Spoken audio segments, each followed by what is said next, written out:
पावली आम्ही doctor DY. Patil Ayurveda महाविद्यालयाचे विद्यार्थी आज आपल्यासमोर आयुर्वेद दिवस साजरा करत आहोत. त्याच्या निमित्ताने आम्ही इथे पथनाट्य करणार आहोत. हो आयुर्वेद दिवस. रचीला मला चिकटून आश्चर्य वाटतं ना. मलाही खूप मस्त वाटतं मित्रांनो. आपलं शास्त्र, आपले ग्रंथ, आपली संस्कृती ही 5000 वर्षापासून आपण जपत आहोत, पण त्याचाच आपल्याला आज विसर पडत चाललेला आहे. आयुर्वेदाच्या माध्यमातून आपण सगळे रोग कसे बरे करू शकतो याचे ग्रंथामध्ये खूप सखोल ज्ञान आहे, पण त्याचा आज आपल्याला विसर पडत चाललेला आहे.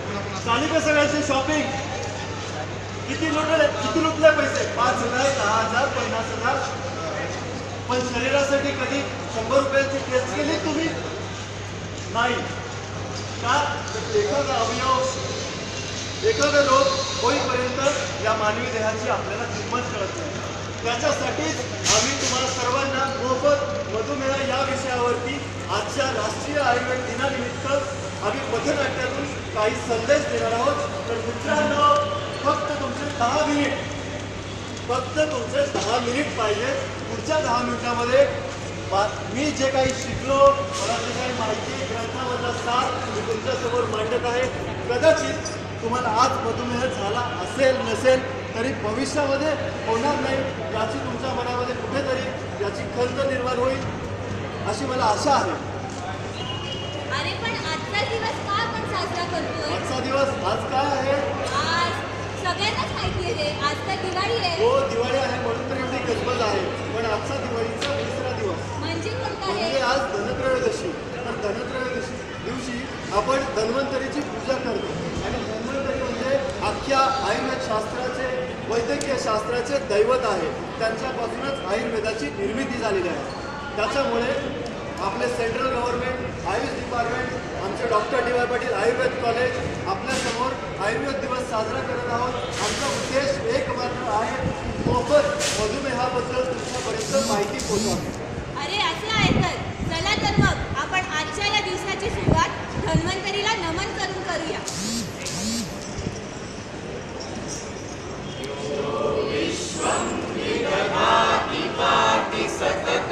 सच्चा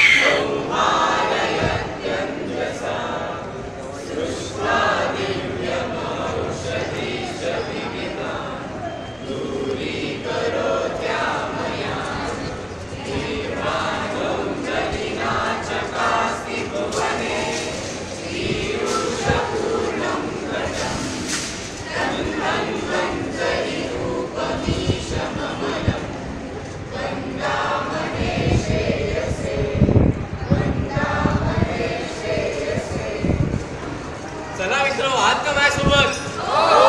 करूयात का सुरुवात? उघडत काय समयाचे डोळे? चला मग.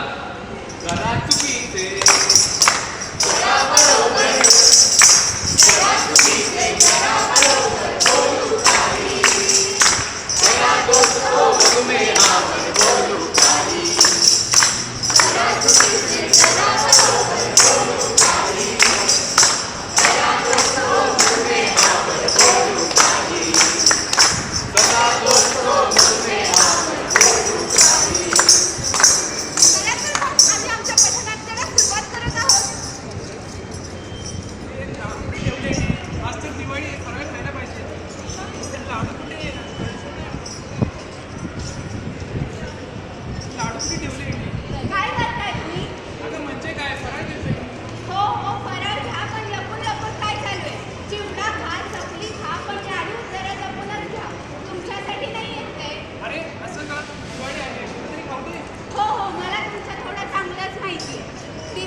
आणि मग शुगर वाढली की मारायच्या हॉस्पिटलच्या चक्रा. आले मोठे स्वतःहून लाडू घेणारे, औषधं घेतली का स्वतःहून करून. अशीच काहीशी परिस्थिती असेल ना तुमच्या घरी. लाडू, शंकरपाळी, चकली हे सगळे गोष्टी डब्याकडून असतील ना, पण जर जिभेच्या चोचल्या पुरवल्या नाही तर आणि जर पोटाचा हट्टा पुरवला नाही तर. अरे हो, तुम्ही कधी ना कधी हा विचार नक्कीच केला असेल की अशी परिस्थिती का बरं येते. डायबिटीज, मधुमेह, शुगर, इन्शुलिन हे शब्द तुम्ही तुमच्या कानावरती नक्कीच पडले असतील. ऐका रे ऐका, पुन्हा एकदा ऐका. कोणी सांगू शकेल का मला भारतामध्ये किती टक्के लोकांना डायबिटीज आहे म्हणून? सांगा सांगा, कोणी सांगू शकेल का? 1%, 2%, 50%. अरे 1-2% काय सांगताय? तब्बल 9% लोकांना डायबिटीस आहे. हो, 9% लोकांना आज भारतामध्ये डायबिटीज आहे आणि ही संख्या 50% पर्यंत जाऊ शकते जर आपण वेळेत काळजी घेतली नाही तर. तब्बल 10 लाख लोकांना आज भारतामध्ये मृत्युमुखी पडत आहे डायबिटीजमुळे. अरे म्हणजे भारतात आपल्या डायबिटीसमध्ये प्रथम क्रमांक लागलं. सर्वात पुढे भारतात डायबिटीस असते. अरे हो, तुम्हाला मी खूप आश्चर्यकारक माहिती देतो. जगामध्ये जेवढे देश आहेत त्याच्यामध्ये भारताचा प्रथम तीन देशांमध्ये क्रमांक लागतो मधुमेहाच्या तुलनेमध्ये. आणि सगळ्यात जास्त डायबिटीज कोणाला? अरे माहिती आहे की वरिष्ठ नागरिकांना. अरे फक्त ज्येष्ठ नागरिकांनाच नाही तर 40 ते 60 वर्षातील लोकांनाही डायबिटीस झाला. आणि ज्येष्ठ नागरिक, म्हातारी लोक 40 ते 60 हे खूप अगोदर व्हायचं. आजकाल तर वयवर्ष 5, 2 किंबहुना जन्म झाला पण काही छोट्या बालकांना मधुमेह डायबिटीस डिटेक्ट होतो. असं कसं काय रे? बघा पुढचा प्रसंग.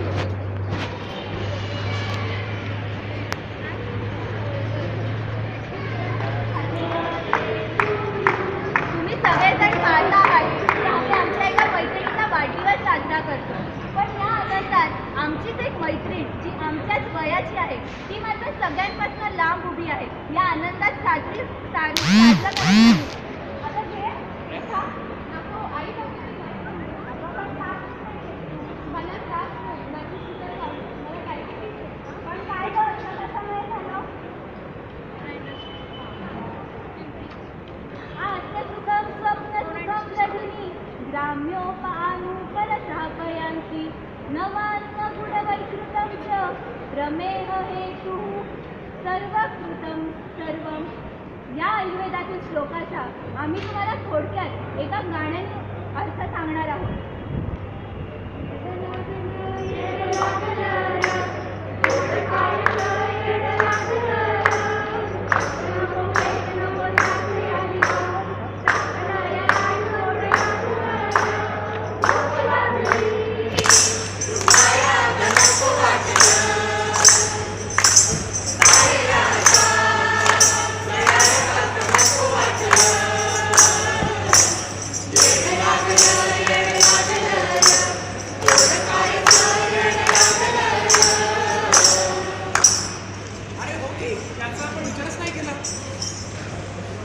आपण जे काही दिनचर्या सांभाळतो, जे काही पाळतो त्याच्यामधूनच मधुमेह निर्माण होतो. पण आपल्याला माहिती नाही की होतो कशामुळे नक्की. तर आता बघूयात मधुमेह होण्याची कारणे काय आहेत. थोडंसं सुद्धा काम केलं तरी जास्त जरी पाणी प्यायलं तरी झाला रे झाला. झाला रे झाला. डायबिटीस झाला रे डायबिटीस झाला रे डायबिटीस झाला. हो. अतिमूत्र प्रवृत्ती होते मधुमेहामुळे. गाड्यांची आग होते मधुमेहामुळे. स्वेदात दुर्गंधी येते मधुमेहामुळे. देवा रे देवा, काय मी करू? कुणाला सांगू? डायबिटीस झाला रे डायबिटीस झाला रे डायबिटीस झाला. हो. वा वा वा वा वा. आता आपण कारणे पाहिली, लक्षणे पाहिले, प्रकार पाहिले. आता आपण बघूया की ह्याच्यावर घरगुती उपयोग काय आहे. अरे आम्ही सांगतो ना, आयुर्वेदाची किती बेफाम आहे. आयुर्वेदाची कीर्ती बेफाम, डायबिटीजला फुटला हो घाम. आयुर्वेद बोलला छाटी ठोकून, मधुमेह टाकतो चिरडून. तुळस आवळा म्हणजे मधुमेहावरील उपाय बरं का. योगामध्ये ताकद भरपूर, पाणी प्रकाश देई भल. कारलं करी मात यावर, सोबत पाल्यांची हो भर. डायबिटीजला पाहून व्यायाम म्हणतो कसा. आओ डायबिटीज आओ, सामने आकर दिखाओ. रोज करून व्यायाम प्रहरी, रोज करून व्यायाम प्रहरी. डायबिटीजची हो जिरली जिरहा जिरहली, जिरा जिरहली हो.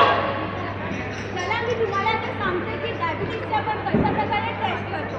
तुम्ही ऐकलं नसेल की ब्लड टेस्टमध्ये fasting BP test, oral glucose tolerance test, random test करतो. मित्रांनो, तुम्हाला डायबिटीस होण्याची कारणं कळली, त्याची लक्षणं कळली, पण हा होऊ नये म्हणून काहीतरी करू शकतो ना. Prevention is better than cure, बरोबर का? हो. रोग होण्याअगोदरच त्याची काळजी घेतली तर. पण तर हा विचार करण्यापेक्षा आपण बघूयात की आपण काय करू शकतो मधुमेहाचा प्रतिबंध म्हणून. यावर एकच उपाय, तो म्हणजे आपण स्वतःच्या मनावर ठेवलेला नियंत्रण. कोणीही काहीही करू शकत नाही. आपल्या आई नाही, वडील नाही, डॉक्टर नाही, टीचर्स नाही, कोणीच काहीच करू शकत नाही. करू शकतो तर फक्त आपण, ते सुद्धा मनावर नियंत्रण.